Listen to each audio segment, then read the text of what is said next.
Amém. Vamos iniciar o nosso estudo essa noite.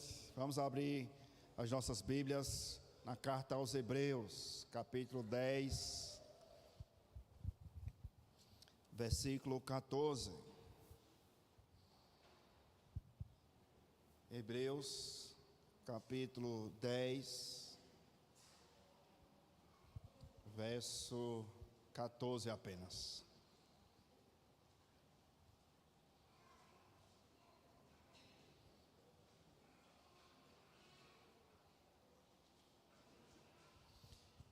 Hebreus capítulo 10, versículo 14.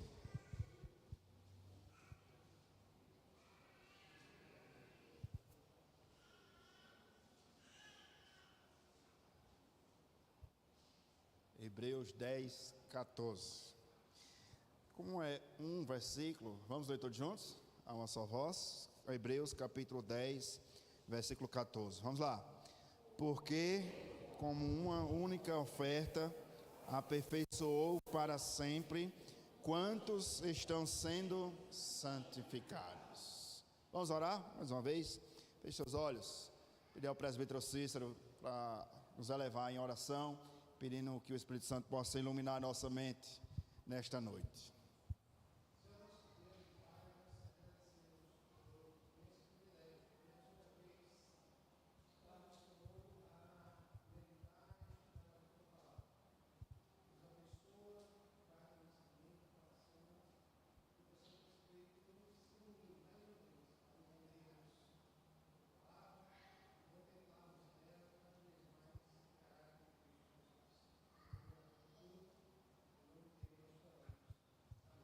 Amém. Meus irmãos, eu planejei concluir a nossa série de estudos sobre teologia da aliança hoje, como eu havia falado domingo, avisado domingo.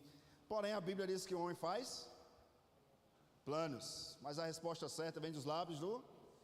Então o Senhor não quis que nós terminássemos hoje, porque há muita coisa ainda para a gente ver e a gente iria passar por cima de muito assunto pertinente à nossa igreja presbiteriana e mais precisamente à quarta igreja local, tá certo? Então a minha pretensão é que esse seja o penúltimo estudo e aí próxima semana, se Deus quiser, a gente conclui a nossa série de estudos sobre teologia da aliança ou doutrina aliancista. Hoje nós vamos estudar sobre continuidade e descontinuidade. Quem estava aqui semana passada, no último estudo, lembra que nós vimos as administrações da aliança da graça. Certamente os irmãos vão lembrar que nós aprendemos sobre dois tipos de pacto, ou duas alianças que Deus fez com o homem. A primeira aliança chamada de aliança da obra, e a segunda aliança que é a aliança da graça, certo? Por que houve a segunda aliança? Porque o homem não cumpriu a primeira, tá certo? Nós vimos também no último estudo que houve administrações do pacto da aliança da graça, começando com Noé, depois com Abrão, depois com Davi, depois com... Quem foi o outro? Quem? Jesus, tá certo? Então nós vimos essas administrações da aliança ou do pacto da graça. Hoje nós vamos estudar sobre os sacramentos que existiam no Antigo Testamento, continuidade, e quais desses sacramentos já não existe mais com o pacto da graça em nossos dias, que talvez é o que os irmãos conheçam mais, os dois sacramentos que nós temos no Novo Testamento, que são eles: batismo e Santa Ceia. Tá fácil, né? Mas se eu perguntasse quais são os dois sacramentos do Antigo Testamento? Olha, Páscoa e circuncisão, tá certo? Então nós vamos estudar um desses sacramentos, porque não temos tempo para estudar os dois numa noite só. E aliás, quando eu terminei esse slide para hoje, eu cheguei à conclusão que a gente não teria tempo de ver hoje o único sacramento. Mas aí eu resumi, sintetizei, para que a gente possa entender e compreender ao menos fazendo um panorama desse sacramento, tá certo? Eu queria chamar a sua atenção hoje, queria a atenção de todos os irmãos, porque vai ser uma espécie de aula da saudade. Hoje vai ser um saudosismo. Quantos aqui nasceram em Campina? Levanta a mão alto. Eita, quase todo mundo. Quem não nasceu? Baixa a mão. Quem não nasceu em Campina, levanta a mão. Pronto. Olha aí, 5 pessoas, 6. Eu vou poupar as 6, tá certo? Mas se você nasceu em Campina, não tem como você não responder essas perguntas. Tá certo? Vamos lá. Que avenida é essa? Presta atenção. Tá certo? Você que nasceu em Campina não tem como errar. Que avenida é essa? Que avenida é essa? Aí, olha.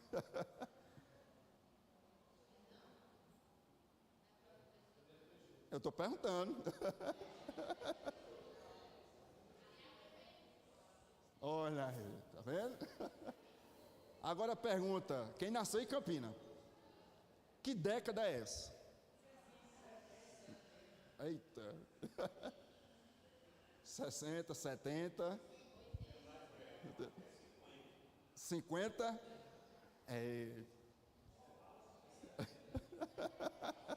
Pô, tá vendo pelo carro, presbítero. Pelo carro, eu sei. Não é nem no meu tempo, né? Essa é a década de 80. Já na década de 80. Vamos lá, segunda pergunta. Olha como a aula, eu já para relembrar, né? Eita, pastor, nesse tempo. Alguém é da década de 80 aqui? Hein? Eita, Cícera, só? 1981, 82. Sim, que nasceu em 80 para frente, né? Clóvis? Kleber? E era. Ô Kleber, isso é de que década? Sabe não, olha. Vamos lá, segundo lugar. Que lugar é esse? Tá fácil, não tá? Tá fácil, esse pastor é do tempo de Joacil, década de 80. Tá diferente? Muito ou pouco? Terceiro e último, para relembrar. Que bairro é esse? Então, olha, invadiram, não foi? Todo mundo invadindo a Malvina. Olha aí, lembraram? A pergunta eu vou dar a pergunta, mas eu acabei esquecendo de passar aí. O que essas 3 imagens têm em comum? Fora quem está ali no Data Show, porque já sabe lá a resposta. Mas o que elas têm em comum? A cidade, a época.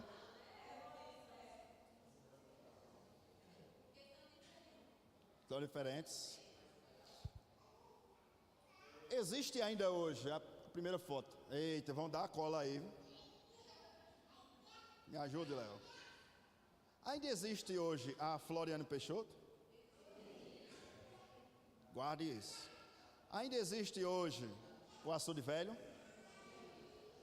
Ainda existe hoje o bairro das Malvinas? Então nós temos uma continuidade. Mas se eu perguntasse aos irmãos, o Açude Velho está assim?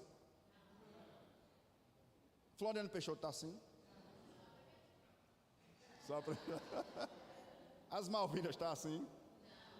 Então nós temos uma continuidade, porque existem ainda hoje, e ao mesmo tempo uma descontinuidade. Todos entenderam? Pronto, então você já entendeu a aula de hoje. A aula de hoje é justamente sobre continuidade e descontinuidade. Ou seja, ainda existe de alguma maneira, o que nós vamos estudar, existe de alguma maneira, mas não da mesma forma que existia antes. Esse é o resumo do estudo de hoje. Se você entendeu aqui, logo na introdução você vai entender o que a gente vai estudar hoje. Existe uma continuidade, mas não há uma continuidade como era antes. É uma continuidade de maneira diferente. Vamos lá. Nos sacramentos, nós temos também continuidade e descontinuidade. O primeiro sacramento, aquele lá do cantinho lá, é justamente a circuncisão. E nós vamos estudar os dois, circuncisão e Páscoa. Porém, hoje, nós vamos ficar somente na Páscoa, ou com a Páscoa, porque não vai ter tempo da gente estudar os dois juntos. E aí, semana que vem, e eu deixei para a semana que vem de propósito, tá certo? Porque é uma das aulas que mais surgem dúvidas no discipular, no catecúmenos. E certamente nós precisamos conhecer o simbolismo da circuncisão e do batismo, para que nós possamos tirar as dúvidas daqueles que nos perguntam. E hoje, entre a circuncisão e a Páscoa, nós vamos ficar apenas com a Páscoa. E aí nós vamos ler esses textos aí, da origem da Páscoa, de onde surgiu a Páscoa, como surgiu e como isso foi administrado no seu início, no seu princípio. Aí vamos abrir nossas Bíblias, Êxodo capítulo 12. Lá no comecinho da Bíblia, Êxodo, segundo livro do Antigo Testamento. Êxodo capítulo 12, verso 1 até o versículo 10. E aí nós vamos tirar a primeira dúvida. Sacramentos foi dados por Deus. O Novo Testamento por Cristo, que é o próprio Deus. Tá certo? Então, por que os reformadores chamavam a Páscoa de sacramento? Nós temos na Bíblia Sagrada, em primeiro lugar, a circuncisão, para depois vir a Páscoa, que é justamente o que nós temos no Novo Testamento. Primeiro vem o batismo, para depois a ceia. Mas aí eu vou inverter de propósito, porque mais uma vez, semana que vem a gente estuda sobre a circuncisão. Tá certo? Êxodo, capítulo 12, verso 1 ao versículo de número 10, nós temos a origem da Páscoa. No verso 1 diz: disse a Moisés. Por que é um sacramento? Porque quem instituiu o sacramento? O Senhor. Tá certo? E aí nós nos apegamos muito ao Novo Testamento. Não, os sacramentos são batismo e ceia, porque foi instituído pelo próprio Cristo. Mas no Antigo Testamento nós temos o Senhor também outorgando sacramentos. Os dois do Antigo Testamento que mostravam para os dois do Novo Testamento. Então, em primeiro lugar, quem instituiu o sacramento da Páscoa foi o Senhor. Disse o Senhor a Moisés. Isso quer dizer que não surgiu da mente de Moisés. Moisés estava lá passeando no Egito, contemplando a beleza do Egito, e de repente ele disse: bolei uma ideia, vou surgir, vou levantar, vou iniciar um sacramento, vou iniciar a Páscoa. Não, o texto nos diz que foi o Senhor que iniciou a Moisés e a Arão. E o que ele diz? Versículo 2: este mês vos será o principal dos meses, será o primeiro mês do ano. A título de informação, o primeiro mês do ano para o judeu não é o mês de janeiro. Para nós é o mês de janeiro, é o primeiro mês do ano. Porém, para o judeu, e se os irmãos quiserem anotar aí, esse versículo 2, ele está se referindo ao mês de Adar, em hebraico, que é por volta do mês de setembro, outubro até novembro. Então, o nosso ano começa em janeiro, para o judeu já começa perto do nosso final de ano. Tá certo? Então, é como se Deus dissesse o seguinte: esse será o principal dos meses do ano.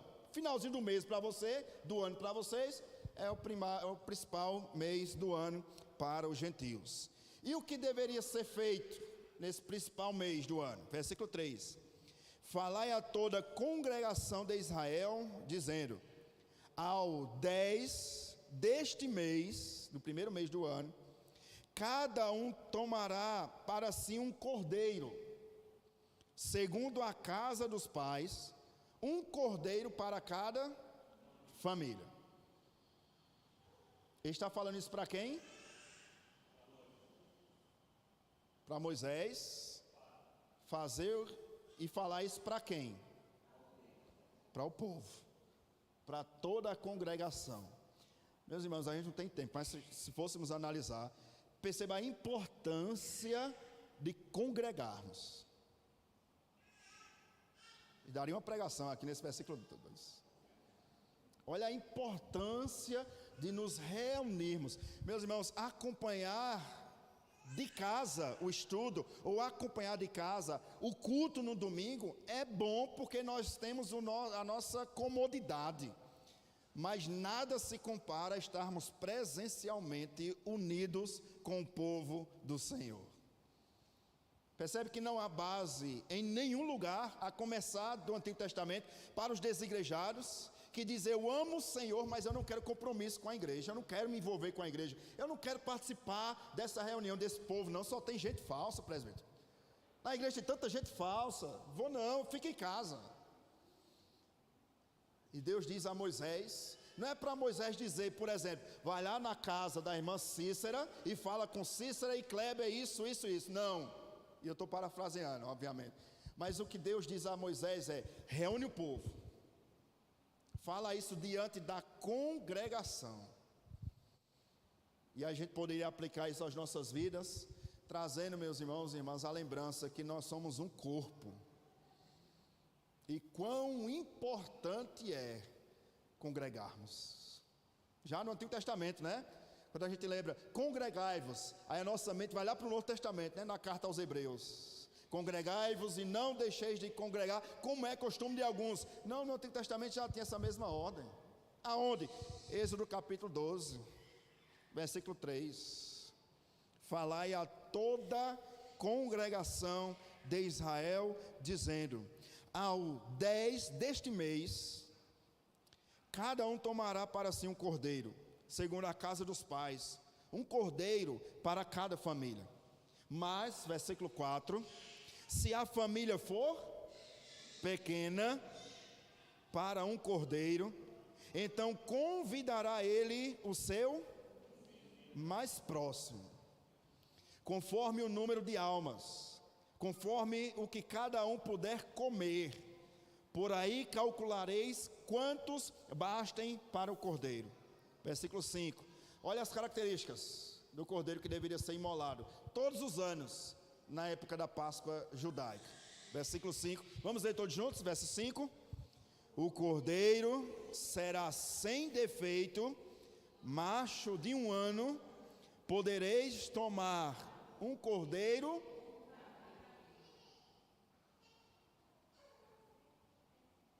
Então Pedro não podia trazer um cordeiro machucado, podia?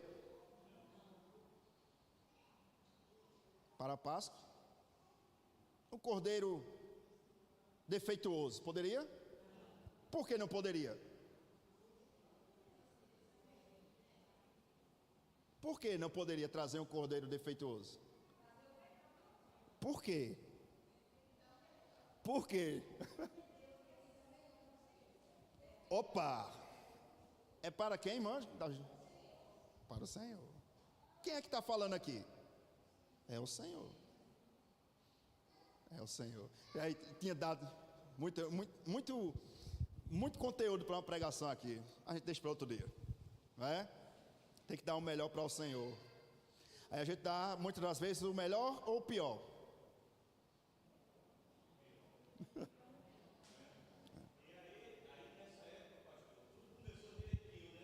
Foi.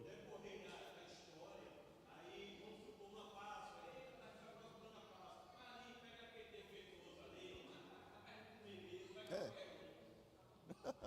Né?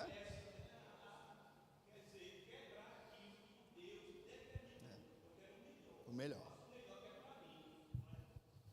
E como eu disse, não tem tempo para pregar, mas se a gente olhar o livro de Malaquias, a gente vai ver que é Deus dizendo ao povo: vocês estão me roubando. Vocês estão entregando o cordeiro defeituoso para mim. Faça o seguinte, diz Deus em Malaquias: entregue esse cordeiro ao rei de vocês, para ver se ele quer. Para a gente refletir, né? Porque muitas vezes a gente dá o pior para Deus. Eu vou quando tiver tempo. Eu vou servir ao Senhor quando eu puder. Eu vou me engajar nas sociedades internas quando eu puder. Agora não, estou muito novo, tem tanta coisa para fazer. Tem universidade, tem trabalho. Agora não, eu tenho a família, tenho um cônjuge. Agora não vou não, agora tem muita coisa para fazer. Tenho filho. E a gente sai dando desculpas para dar o pior a Deus. Mas vamos lá, o ponto não é esse não. Versículo 6: e o guardareis até o 14º dia deste mês. Então, vamos entender aqui. Deus dá ordem, para que Moisés dê a ordem à congregação, para que eles separem um cordeiro ou um cabrito de um ano perfeito, no dia 10 do mês. Entendido aqui? Dia 10 do mês, do primeiro mês do ano judaico. Deveria guardar aquele animal. No dia 14, 4 dias depois, o que ele deveria fazer? Versículo 6: e guardareis até o 14º dia deste mês, e todo o quê? Fará o quê?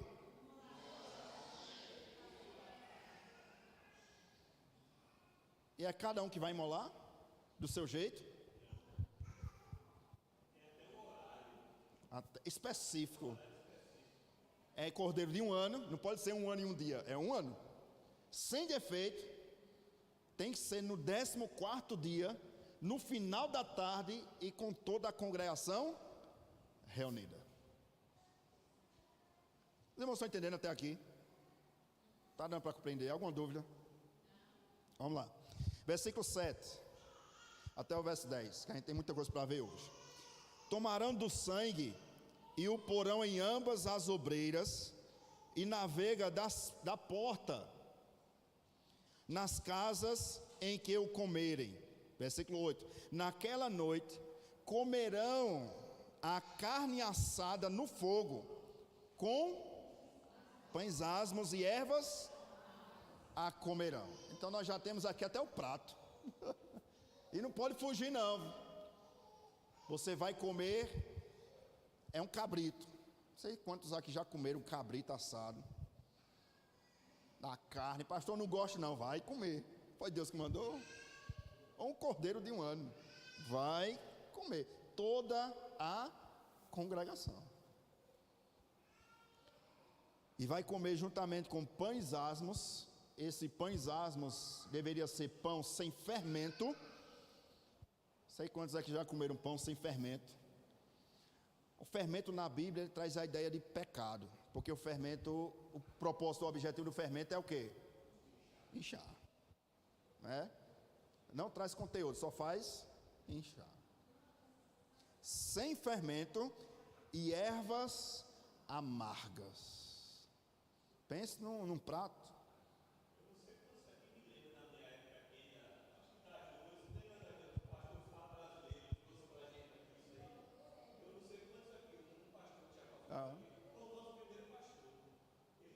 E foi. Quem sabe uma dica aí, né? Ao conselho. Foi. Pão sem fermento. Pronto. E era para comer. Versículo 9 e 10. Não comereis. Pastor, mas eu não gosto não, presbítero. Assado, não vou. Eu até como um churrasco, mas cabrito assado, não é comigo não. Aí vem o versículo 9. Não comereis do animal nada, nem, porém,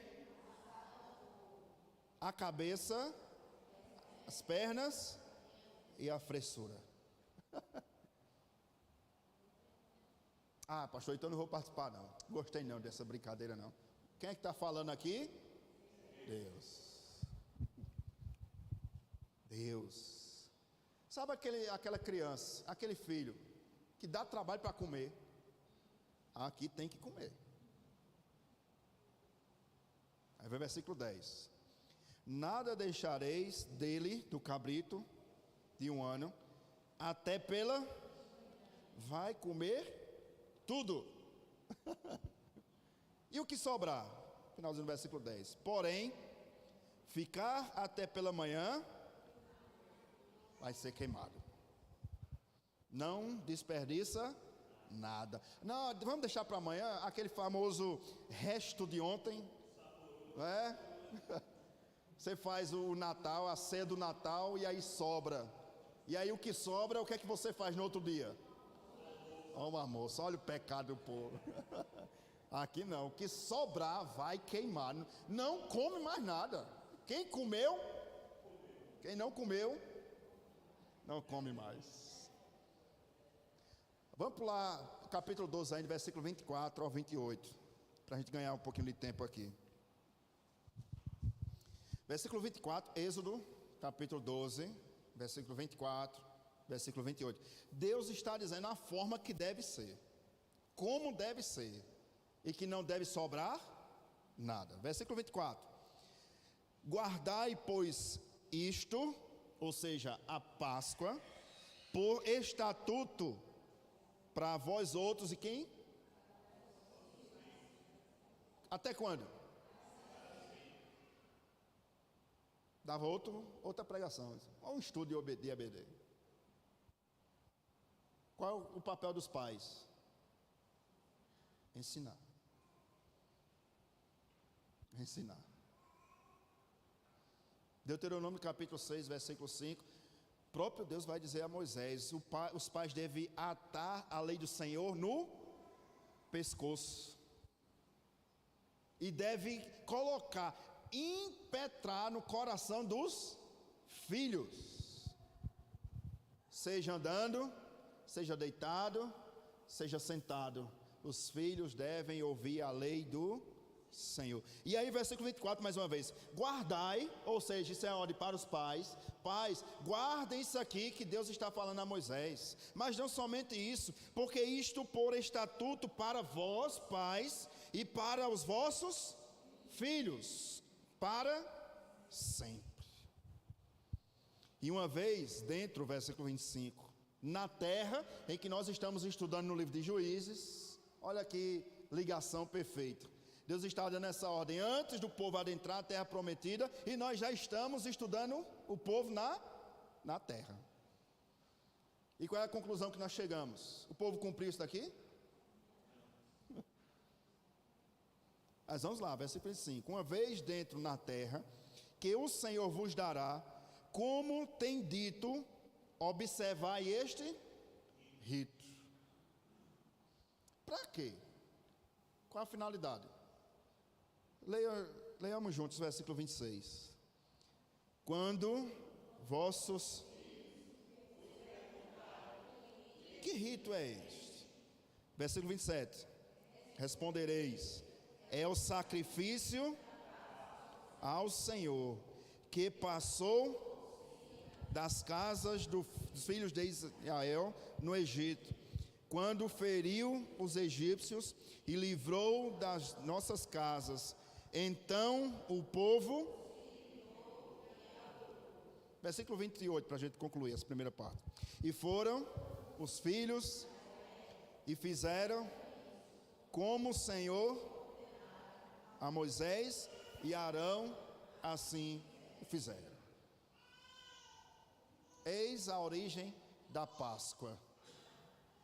Deus deu uma ordem a Moisés, e Moisés deveria dar essa ordem ao povo, e o povo deveria cumprir tudo ou uma parte? Tudo. Deu para entender, a gente vai chegar lá na conclusão, mas deu para entender por que nós não mais celebramos a Páscoa, como é celebrado aqui? Sim ou não? Eita. Deu para entender que nós não celebramos mais a Páscoa? Ainda está? De que maneira nós, se fôssemos celebrar a Páscoa, deveríamos celebrar? Sacrificando um cordeiro de quantos anos? 1 ano. Sem defeito. Alguém aqui já sacrificou um cordeiro de 1 ano sem defeito? Então você nunca celebrou a Páscoa. Segundo lugar, tinha que comer pães asmos, sem Fermento, junto com o cordeiro assado. Não era cozinhado, era assado. Alguém já comeu pães asmos com cordeiro assado? Então você nunca celebrou a Páscoa. Terceiro lugar, tem que comer com ervas amargas, junto com os pães asmos e junto com o cordeiro assado na brasa. Alguém já comeu cordeiro assado junto com pães asmos e erva amarga?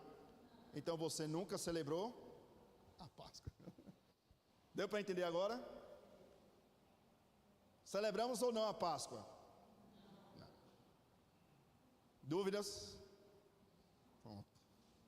Graças a Deus. Segundo lugar, vamos lá.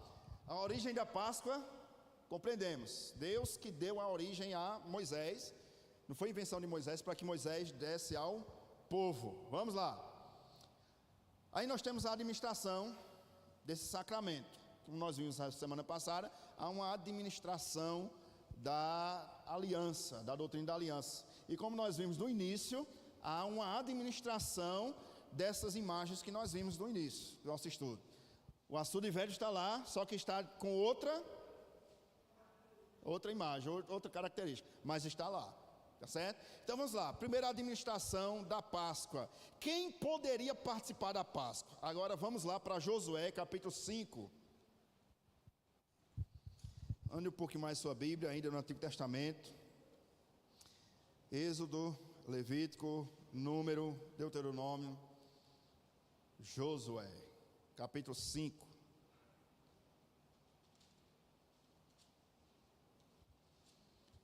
Verso 2 ao 5.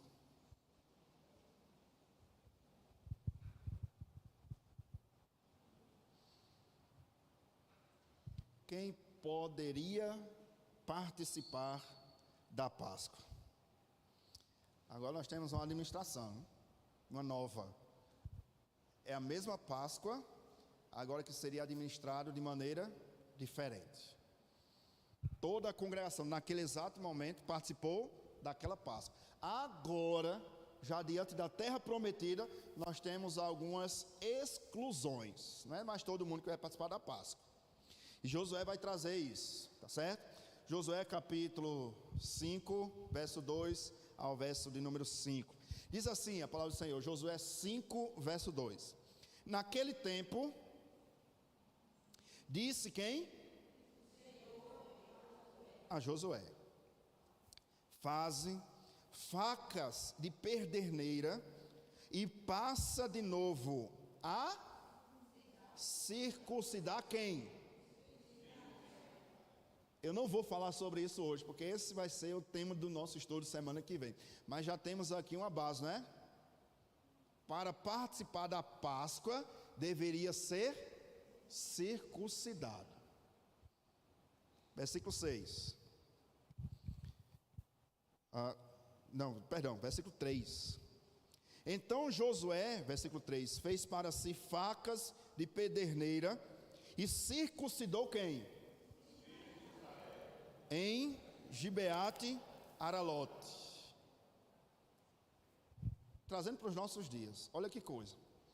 Só poderia participar da Páscoa quem fosse circunciso e quem fosse dos filhos de Israel. Não é qualquer circunciso, deveria ser dos filhos de Israel. Lembra que nós estudamos há um tempo atrás sobre o dispensacionalismo, que diz que a igreja é o plano B de Deus em relação a Israel?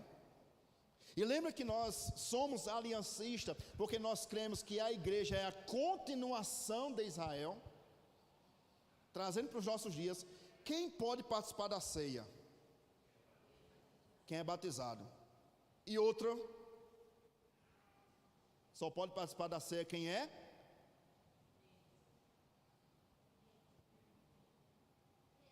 Crente. Olha aí, tá vendo aí quem acertou? Muito bem. Fique de pé aí, só por isso merece. Olha aí quem acertou. Tá vendo aí? Muito bem. O departamento infantil, ó. Parabéns para o departamento infantil. Show de bola. Acertou, tá vendo? Tem quantos anos? 7 anos. Só pode participar da ceia quem é batizado e quem é crente. Por quê? Porque na igreja católica batiza também, não batiza? Sim ou não? Batiza. E alguém não poderia chegar e, pastor, eu quero participar da ceia. Os médicos da igreja, sou da igreja católica, não sei o que lá. Não, meu irmão, a igreja católica não pode participar. Não, pastor, mas eu fui batizado. Não é só quem participou da circuncisão. Quem participou da circuncisão e é filho de Israel. Compreendido aqui? Por isso que no momento de Santa Ceia, o ministro do Evangelho deve explicar. Se você ainda não é crente, se você não é regenerado, se você não nasceu de novo, não participe da ceia, porque o meio de graça que é a ceia pode se transformar em um meio de juízo. A gente vai ver, daqui a pouco, se der tempo. Vai dar tempo, em nome de Jesus. Compreendido aqui, irmãos? Está vendo que tem muita coisa para a gente estudar, mas vamos lá. Versículo 5. Porque todo o povo que saíra estava circuncidado, mas a nenhum deles que nasceram no deserto pelo caminho, depois de terem saído do Egito, haviam circuncidado. Versículo 6, até o 5, né? Isso, agora pule ao capítulo 5, versículo 7, 7 ao 12. Porém, em seu lugar, pôs a seus filhos. A estes, Josué fez o quê? Vamos dar pausa aqui. Olhe para mim, bem rapidinho. Porém, a seu lugar, pôs a seus filhos adultos. Agora olhe um texto e vê se está assim aí. Versículo 7. Porém, em seu lugar, pôs a seus filhos adultos. Está assim aí? Tem certeza?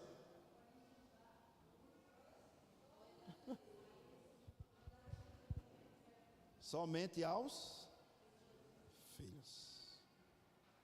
Mas vamos continuar. A estes Josué circuncidou, porquanto estavam incircuncisos, porque os não circuncidaram no caminho. Tendo sido circuncidada, quem? Toda a nação, ficaram no seu lugar no arraial, até que sararam. Versículo 9. Disse mais o Senhor a Josué: hoje removi de vós o opróbrio do Egito, pelo que o nome daquele lugar se chamou Gilgal até o dia de hoje. Agora vamos, versículo 10, até o versículo 12. Estando, pois, os filhos de Israel acampados em Gilgal, que onde foi feita a circuncisão, celebraram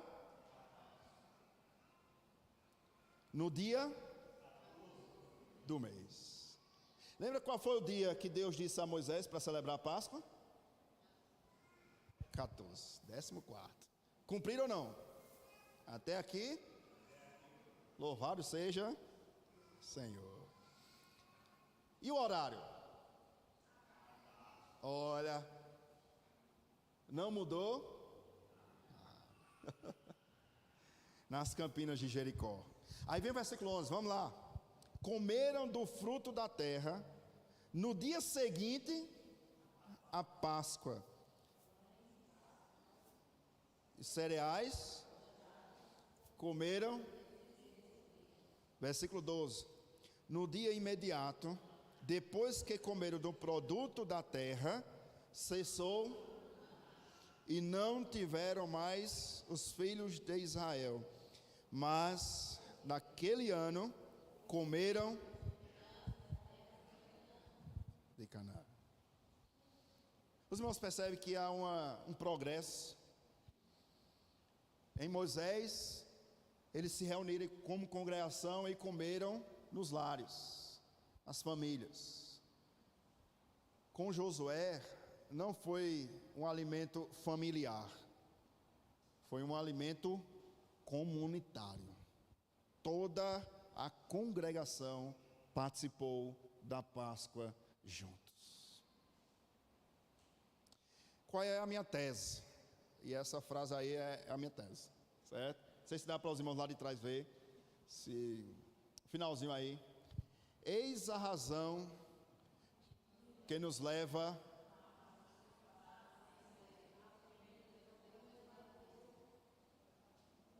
só participa da ceia quem participa do batismo. Mas pastor, não participei de batismo em igreja evangélica nenhuma. Por isso que nós recomendamos, não participe da ceia. Você não compreendeu o que significa isso. Alguma dúvida, irmãos? Vamos passar.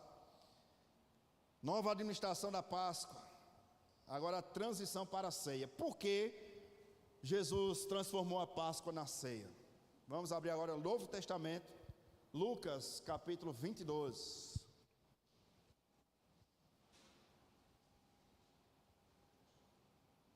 Evangelho escrito por Lucas, capítulo 22, verso 14 ao verso 20. Lucas 22, 14 ao 20.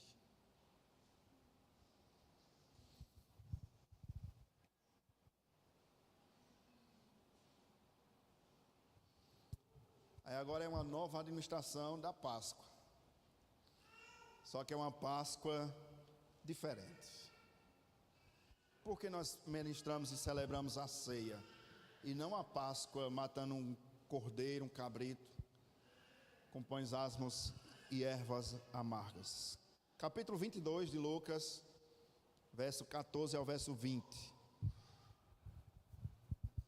Chegada a hora, pôs Jesus à mesa, e com ele os apóstolos, e disse-lhes: tendo desejado ansiosamente comer convosco antes do meu sofrimento, pois vos digo que nunca mais a comereis, até que ela se cumpra no reino de Deus.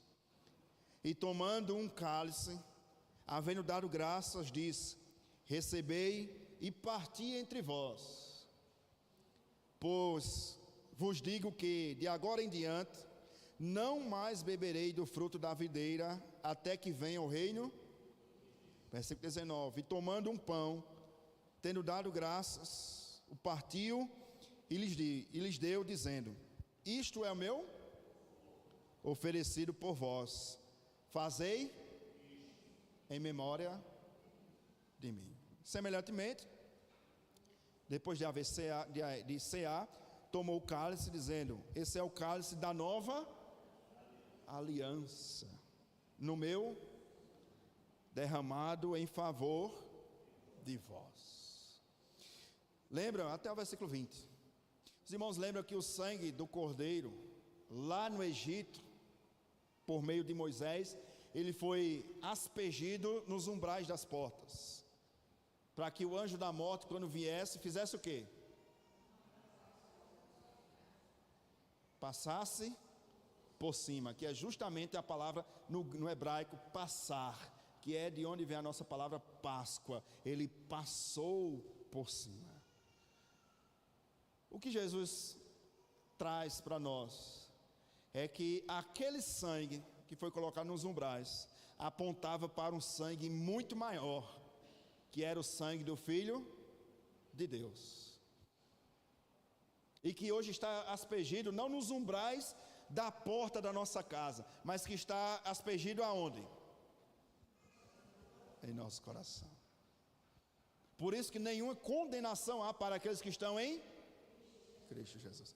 A Páscoa do Antigo Testamento apontava para a Páscoa em Cristo Jesus. Agora pule comigo 1 Coríntios. Isso, 5.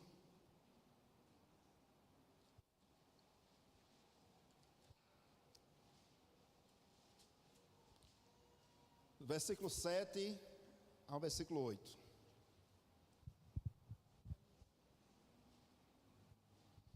1 Coríntios 5, verso 7 ao verso 8. Hoje é uma aula de teologia bíblica. A gente está olhando os textos da Bíblia, no Antigo e no Novo Testamento, para analisarmos por que hoje nós não comemoramos mais a Páscoa como era comemorada lá no princípio. Porque a nossa Páscoa é diferente. 1 Coríntios capítulo 5, verso 7 ao verso 8. Lançai fora o velho fermento.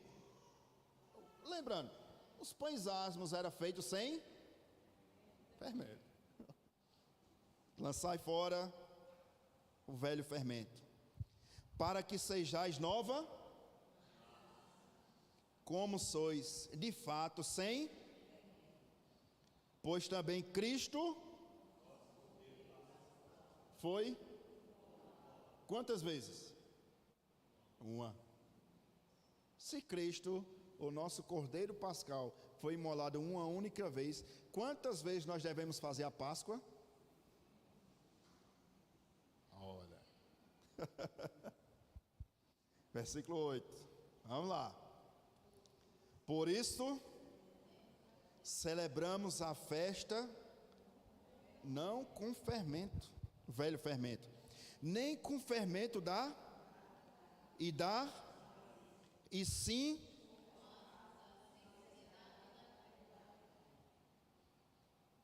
pães asmos, sem fermento. Versículo 9. Aliás, até o 8, né?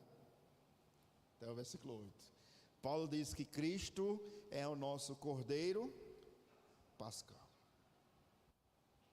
Lembra que os judeus deveriam celebrar a Páscoa uma vez por ano, no primeiro mês do ano, no dia 14. Se Cristo é o nosso Cordeiro Pascal, hoje nós não comemoramos mais como era comemorado antes. Dúvidas até aqui? Não? Vamos lá. Como era comemorar a Páscoa pelos apóstolos? Abra sua Bíblia, 1 Coríntios 11. Já estamos no capítulo 5, é só adiantar algumas páginas. 1 Coríntios 11, 20 ao 28.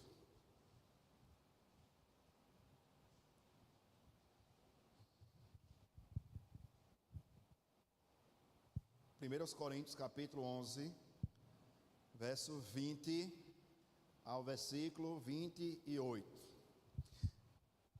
E quando os irmãos procuram, veja que a administração vai mudando, a forma. Quando eu falo de administração, é em relação à forma, tá certo? A forma da Páscoa em Moisés era de uma maneira, era nas casas.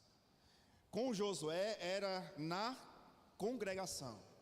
Com Jesus era apenas com os apóstolos. E com os apóstolos, como era feito? Olha a nova administração, a nova forma da Páscoa. Versículo 11, capítulo 11, verso 20 ao versículo 28. Quando, pois, vos reunis no mesmo lugar, não é a ceia do Senhor que... Pronto, lá vem Paulo. Versículo 21. Porque ao comerdes, cada um toma antecipadamente a sua própria... E há quem tenha, ao passo que há quem também se...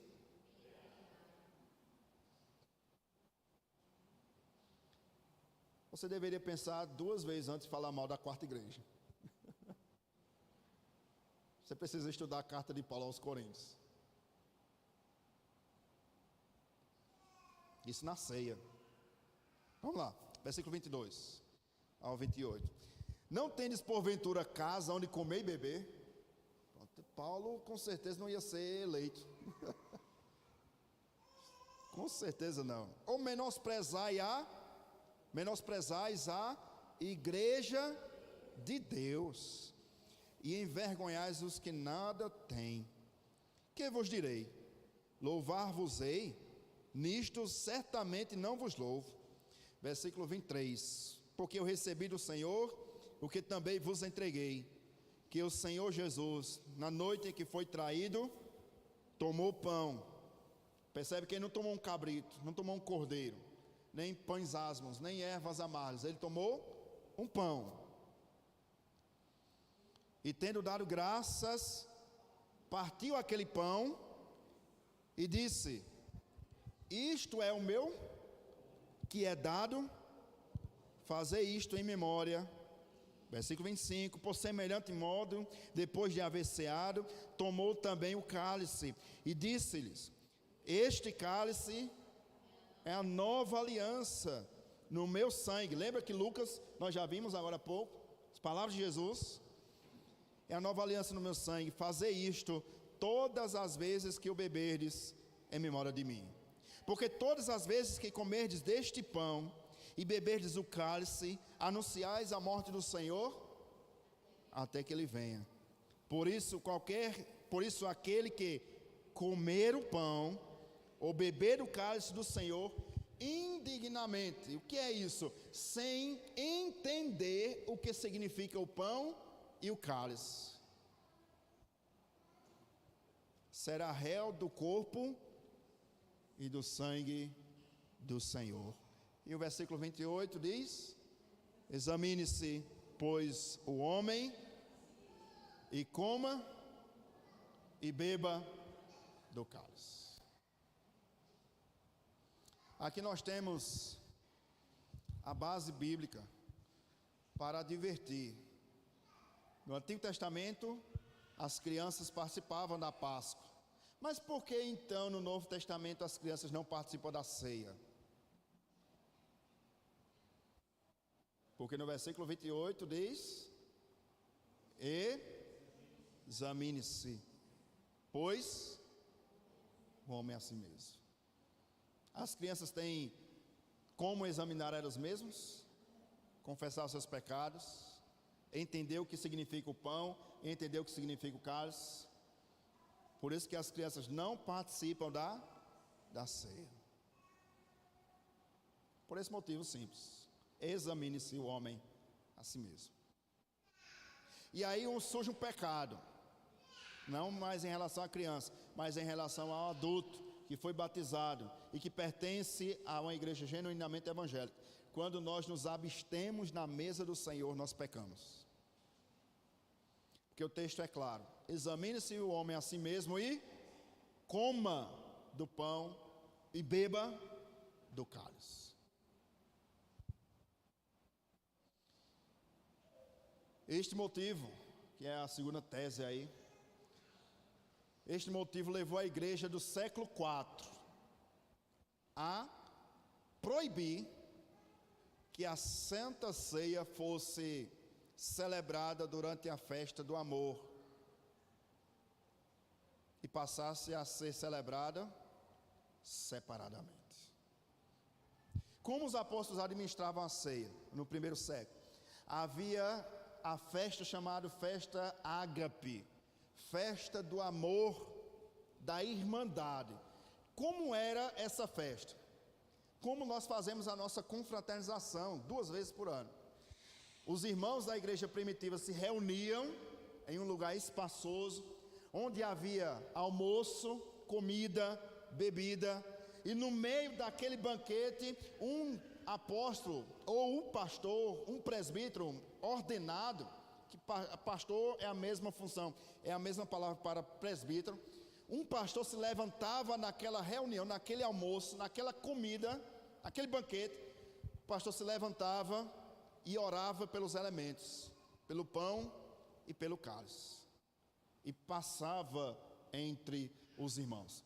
Só que o que isso acarretou ainda no século I? Essa comilança da igreja de Corinto. Aqueles que chegavam cedo na hora do culto, participavam e pegavam o banquete, enchiam um prato, literalmente, enchiam a barriga.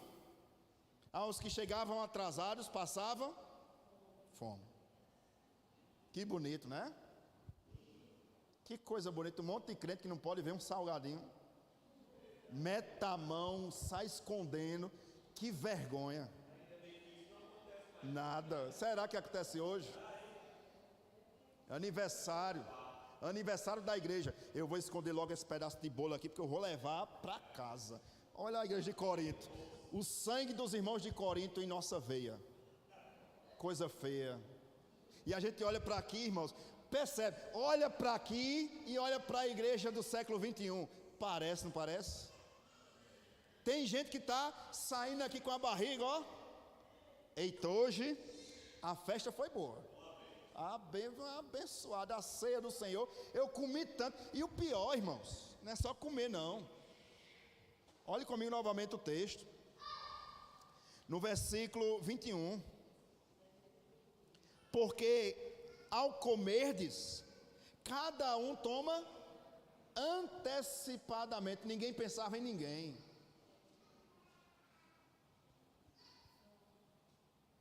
Bonito, né, para esses crentes. Eu quero saber ninguém, eu vou pegar para mim. Vou fazer logo a minha marmita aqui e levar para casa. Passe fome quem passar. Chegou atrasado porque quis. A hora do culto é 9h30. A gente brinca assim e ri, mas foi sério, né?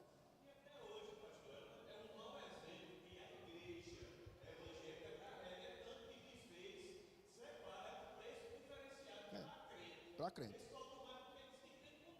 É.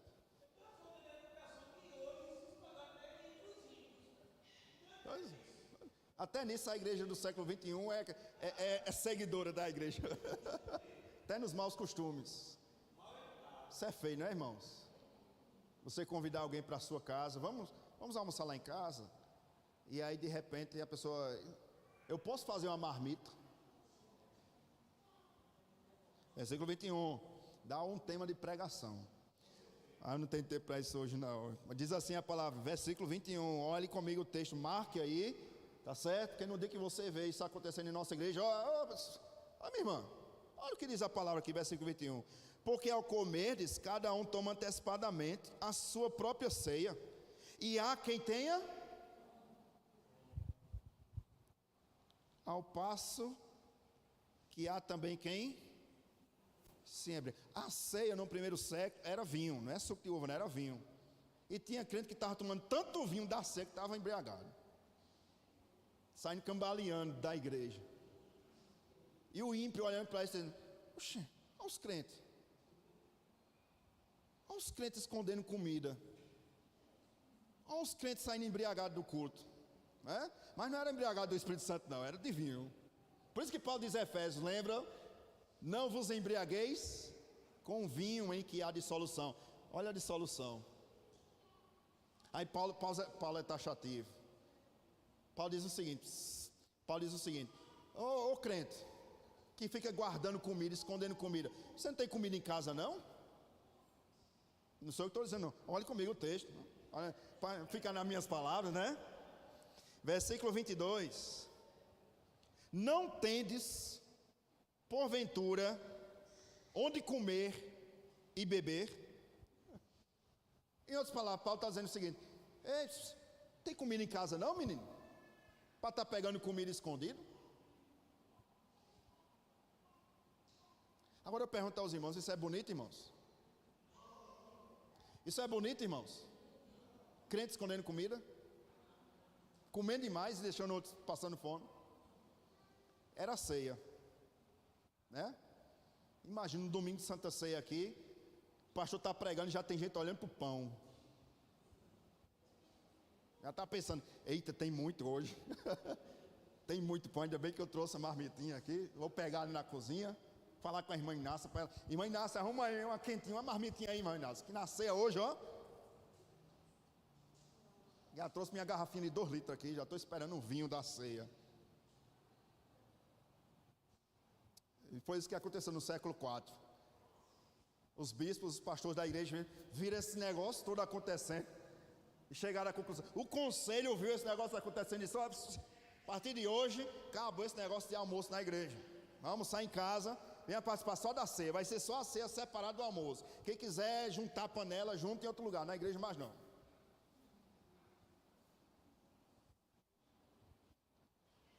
E hoje? A Páscoa no Antigo Testamento, vamos ver aí todos juntos, estou vendo lá, está pequeno para mim, mas vamos lá. A Páscoa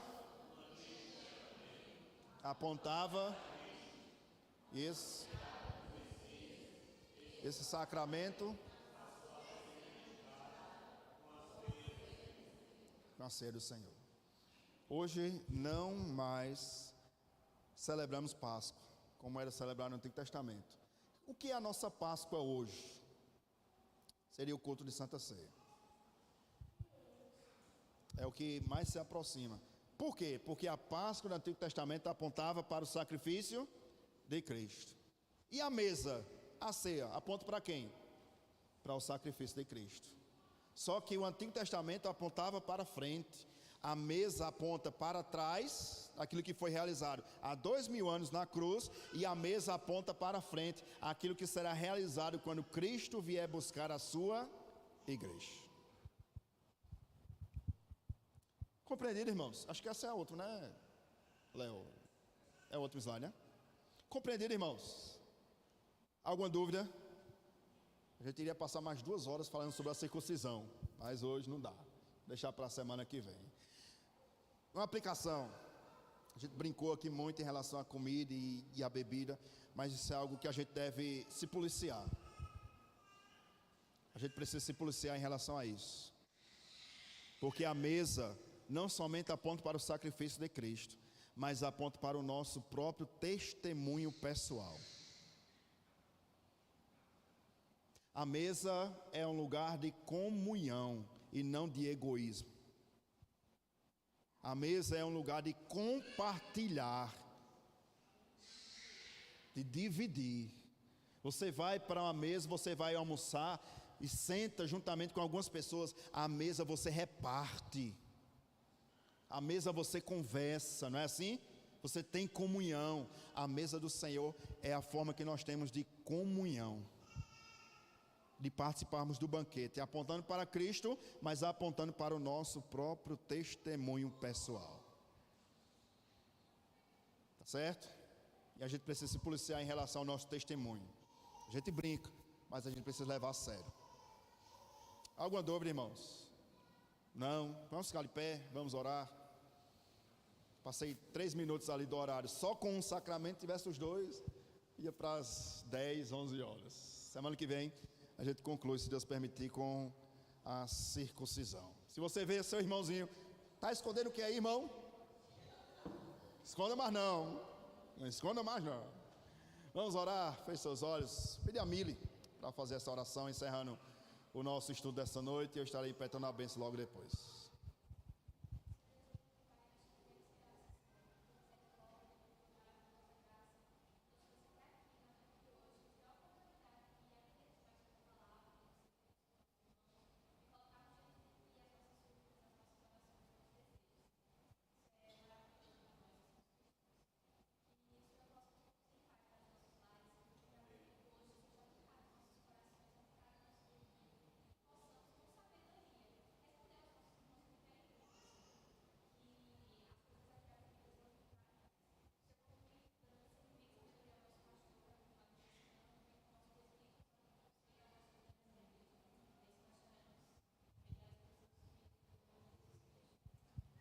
Amém. Que a graça e a paz do nosso Senhor e Salvador Jesus Cristo, que o grande amor de Deus e as doces consolações do Espírito Santo repouse, ó Pai, sobre o teu povo que aqui se reúne nessa noite, bem como se encontra espalhado por toda a face da terra, desde agora e para todo sempre. Amém e amém. Meus irmãos, bom retorno a todos.